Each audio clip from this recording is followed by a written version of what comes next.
Well, good evening, everybody, and welcome to the night sky on the 17th of December.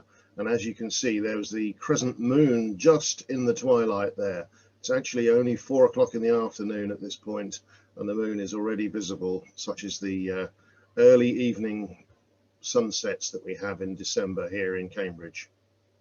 So we're now going to move time forward until just a quarter to 6, 1745. So the sun sets, and we get the classic orange colours of the sky. The moon is following there, and then we get some other bright lights, and I'll just bring it to a halt here just as sunset has completed, and we can see the moon and the two planets, Jupiter and Saturn, really close together in conjunction here, which is the closest they've been for 800 years.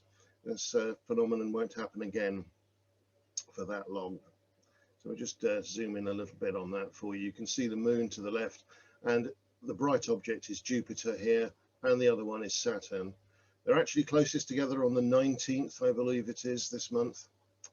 Anyway, quite well worth looking out for. So we'll move up to looking more towards the south and the great square of Pegasus here on the screen, and we'll let time run forward a little bit further to 7:30. See one or two satellites whizzing across the screen as the sky rotates here. The square of Pegasus in the center. But we're just going to look a little bit lower and to the south at the first constellation, and that's Pisces the Fish. You can see the stick diagram there. The heads of the fish are the two round pieces. There's the artwork with some sort of seaweed trail tying the two fish together.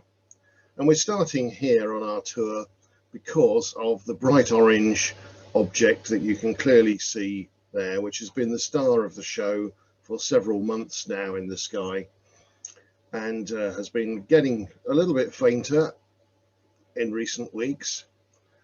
And that is, of course, the planet Mars. Let's zoom in on Mars.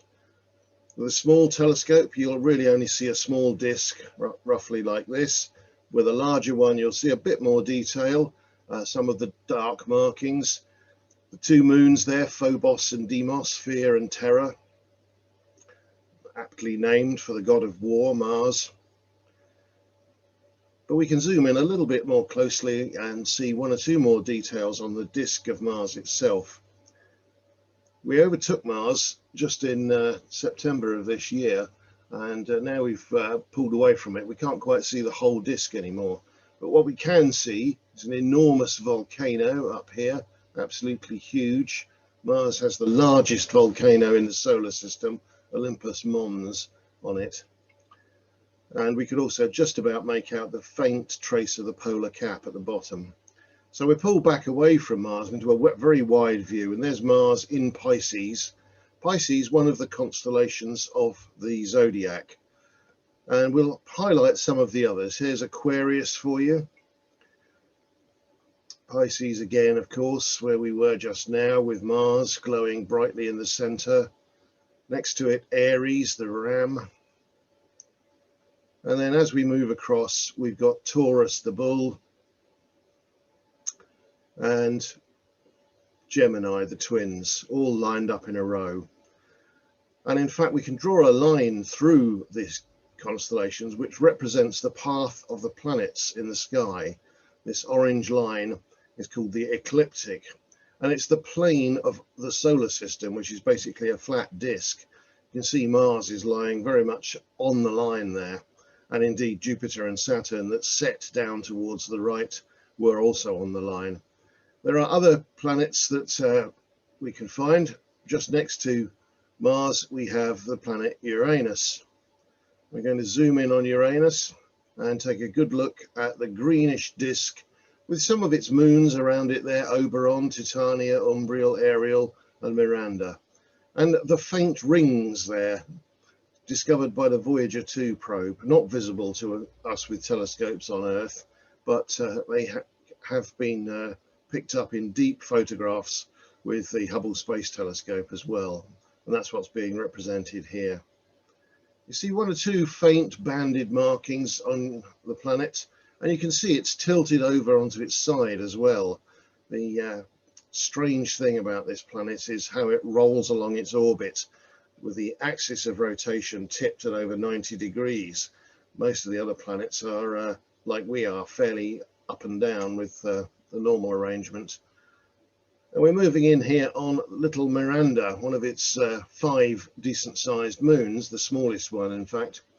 And Miranda shows signs of having been shattered and then put back together again, as if the pieces were put together by a blind person doing a jigsaw. They don't seem to fit together very well, and it's probably the result of a cosmic collision many millions of years ago that nearly destroyed poor little Miranda. So we've pulled back onto a wider view, and we're now going to look over at the constellation of Andromeda. Andromeda itself is very much a line of stars with a kink in it there, and shares one star on the corner with the great square of Pegasus. That's this one. So there's the maiden Andromeda, and you can see where it is in relation to Pisces the Fish and Aries there, just above them in the south at this time. But we can already see an object of interest, and that is our neighbor galaxy, the Andromeda Galaxy. Let's zoom right in on this. This is about 1 trillion stars, all orbiting around. Slightly larger galaxy than the Milky Way that we live in. We think we probably only have 400 billion stars. We can also see immediately, here's the Hubble Space Telescope view, which I've overlaid, how super detail with the dust lanes around it. We can see a couple of these dwarf galaxies. This here is not a star. This is a small galaxy in orbit around the main Andromeda Galaxy itself. Fantastically detailed image.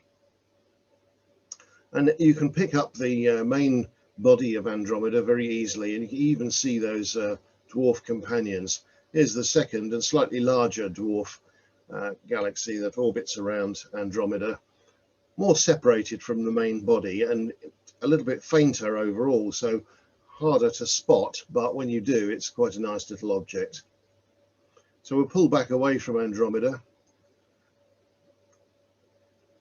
and what we'll go for next is the third member of our group of galaxies. We have the Milky Way, we have the Andromeda Galaxy, and the third member of the group is the Triangulum Galaxy. Now this is a lot smaller. It's 1/10 of the number of stars of the Milky Way, so really quite a small galaxy. Very nice spiral structure viewed there from our face-on aspect with it. And so that's well worth tracking down, just below the constellation of Andromeda if you're going for the grand tour. Deeper into space now, and also in Andromeda, we have the Outer Limits Galaxy. I was photographing this just the other night. It comes out very nicely.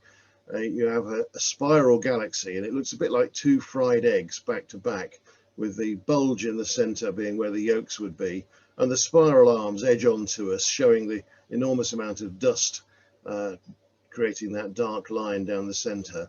That's 27 million light years away, so 10 times further away than either the Andromeda or Triangulum galaxies.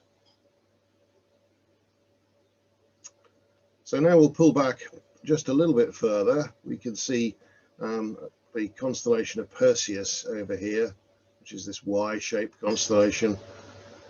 But we're going to drill down into the south and take another look at one of the other planets, and that's Neptune. In a small telescope, it looked very much like a small blue star, but with a powerful telescope, you can zoom in and get a disk. And you may even be lucky enough to see some dark markings like the great dark spot here. A little family of moons and rings, again, as with all the outer planets, in fact. But there's only really one moon that I've ever managed to track down with my telescope. These other ones we see here are too far away, too faint. But the brighter one at the bottom of the screen there is Triton. And this is a planet-sized moon. It's the same size and almost a twin of the dwarf planet Pluto. And so very much brighter than all of the others. We can zoom in on it, and we have some idea of the surface and composition of Triton because the Voyager 2 spacecraft that visited Neptune did a close flyby of Triton, the last object on its grand tour of the solar system. We can see those dark markings there. Those are cryovolcanoes of liquid nitrogen spewing material onto the surface and into the atmosphere of Triton. Fascinating object. Nobody was expecting anything other than a cold, dead moon that far out in the solar system. So that was Neptune, and that's hiding in the constellation of Aquarius at the moment. But we're now going to go up and over to the north and look at one of the most recognizable constellations, and perhaps where, if you're teaching youngsters to navigate the night sky, you should probably start. And that's the Great Bear, Ursa Major, with the familiar shape here of the plough or the saucepan. You can see that here with the handle here and the bowl of the saucepan. And these two stars are very useful because they point towards the pole star. But we'll start in the middle of the handle of the saucepan and look at these two. You can just about make these out as separate with the unaided eye. Mizar, the brighter one, and Alcor, the less bright one. And they're a double star, a binary system orbiting each other. But if we zoom right in, we find that Mizar itself is a double star as well. And in fact, we could do the same trick with Alcor. And so you have a pair of doubles orbiting each other to make a quadruple star system. That's the middle star of the handle or the tail of the Great Bear, the handle of the saucepan. Just away from it, we find another galaxy. That's the Pinwheel Galaxy, a classic face-on spiral from our point of view. And you can see a hint of the blue color from hot young stars in the spiral arms and the older orangey color in the center there. Here's the Hubble Space Telescope image in super high resolution, really showing the beauty of this object. It's about 20 million light years away from us, so relatively close in cosmic terms, but not part of our local group.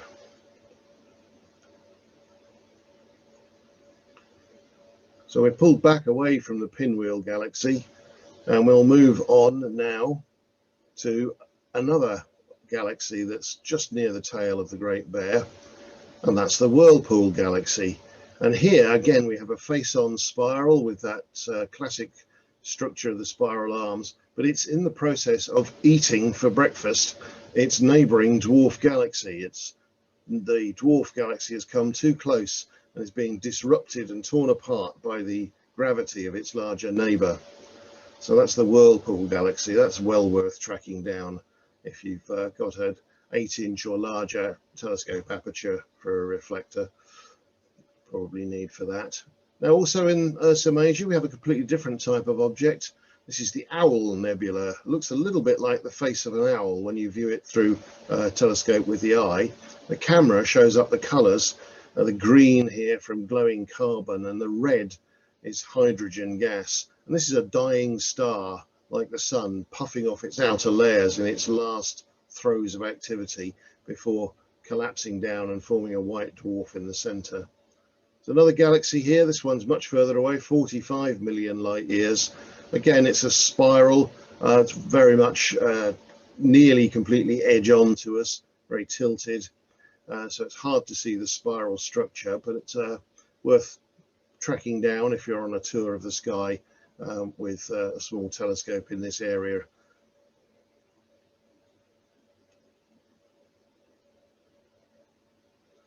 So we've pulled back a little bit. We can see the bowl of the Big Dipper, and we're just going to go above it for a couple of galaxies that we can see in the same field of view. In fact, there are three. There's the main one, Bodes Galaxy. There's another little galaxy here, and up here is the Cigar Galaxy. Now, Bodes Galaxy, a classic face-on spiral there with the lovely spiral arms. It's nice and bright and easy to find. And just next door here, we'll zoom in a bit more so you can see it better, is the Cigar Galaxy. A little bit smaller, and this one too has come too close and had a close encounter with Bodes Galaxy about 6 million years ago, and it's caused twisting and disruption and all of this burst of activity out from the center there. So we'll pull back from that little group. They were 10.5 million light years away, so they're not in our local group, but the next little group over. Now we've moved to the side and right up to the north to Ursa Minor, the little bear having a great long tail here in the body. It's like a miniature version of the plough. There's the little bear himself. And the star at the tail of the little bear is the pole star, Polaris. You can see the pointer stars from the bowl of the plough or the saucepan point up towards it. We'll zoom in on Polaris, the North Star, the pole star. It's got several names. And it's very useful for navigators because it's always at that north point in the sky. It's also very helpful for astronomers because it's a special type of yellow supergiant star that can give us a lot of information about the cosmic distance scale due to the way that it pulsates in a very regular way. Now we can run time backwards and forwards here, and we're spinning time backwards to show how the sky rotates around that north point. And so the pole star seems to sit still as time goes on, and all the other stars rotate around it. This is it's exactly lined up with the Earth's rotation axis, running time back the other way to put everything back where we started now. And the pole star remains absolutely motionless hovering above the north pole of the Earth. And that's why it's always visible in the night sky in the northern hemisphere and always in the same place, so you can work out where you are, where north is. So that's the pole star, the tail of the little bear. Of course, someone should probably point out bears don't have great long tails at this point. Now, on the opposite side of the sky from the Great Bear, we have Queen Cassiopeia, this W or M-shaped constellation. And this is also very easy to find, very bright and always visible to us here in Cambridge. So there's the graphic of Queen Cassiopeia looking at herself in the mirror. We've got some very interesting objects in and around this area. I like this one. This is the Pac-Man Nebula, because it looks like the game character from the game Pac-Man snapping away at its power pills when you look at it through a telescope, because it's upside down and backwards in this image, but such is the way with everything in astronomy. We tend to not worry about that due to the way that our telescopes turn things upside down all the time. So that's the Pac-Man Nebula. And nebula just means cloud or cloud of gas, and the gas is glowing with that pink color because of excited hydrogen. Here we have a couple of objects in one field of view. We have the star cluster Messier number 52 here, a compact cluster of stars all packed together there that were formed out of one of these clouds a while ago. And here we have another of these glowing hydrogen clouds with a very powerful star in the middle here that is blowing a bubble, hence the name Bubble Nebula. This is another object that I like to photograph. It's hard to find with the eye at the telescope because the glowing gas is really quite faint, but the camera picks it up very nicely.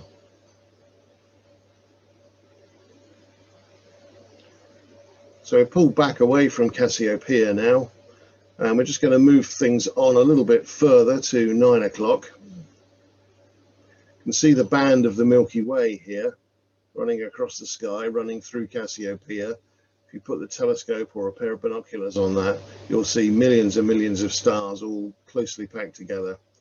So we'll just let time run forward. There it is, and swing over to the eastern side of the sky and the constellation of Taurus, the bull. The face of Taurus is this triangle of stars here. It's got enormous long horns. You'll see the graphic in a moment. Here it comes. You note the back half of the bull is missing completely because it butts up against Aries there, but never mind. It's very striking. And this star here is an orange giant star called Aldebaran, and marks the eye of the bull. And the rest of the stars in this group are further away, actually. So Aldebaran is nearer It's just a line of sight effect that places it there. Riding on the back of the bull, we have the Seven Sisters or Pleiades star cluster. They're called the Seven Sisters because there are 7 very bright stars there, but actually binoculars will show you about 50 and a telescope will show you hundreds. And this is a young star cluster that's been formed about 500 million years ago and is traveling through the galaxy, and gradually will break up. The stars will have close encounters with each other and get slingshot away out of the crew. Now over by the tip of the horn of the bull, we have the Crab Nebula. This is the remains of a supernova, a star that was a giant star that blew up at the end of its life very spectacularly, was observed by Chinese astronomers in the year 1054 AD as a new or guest star in the sky for several months. They could even see it in broad daylight. It was so bright until it gradually faded. So that's it. We'll bring the show to an end there. I hope you've enjoyed that, and hope you get the chance to go out and observe some of these objects. Thank you very much.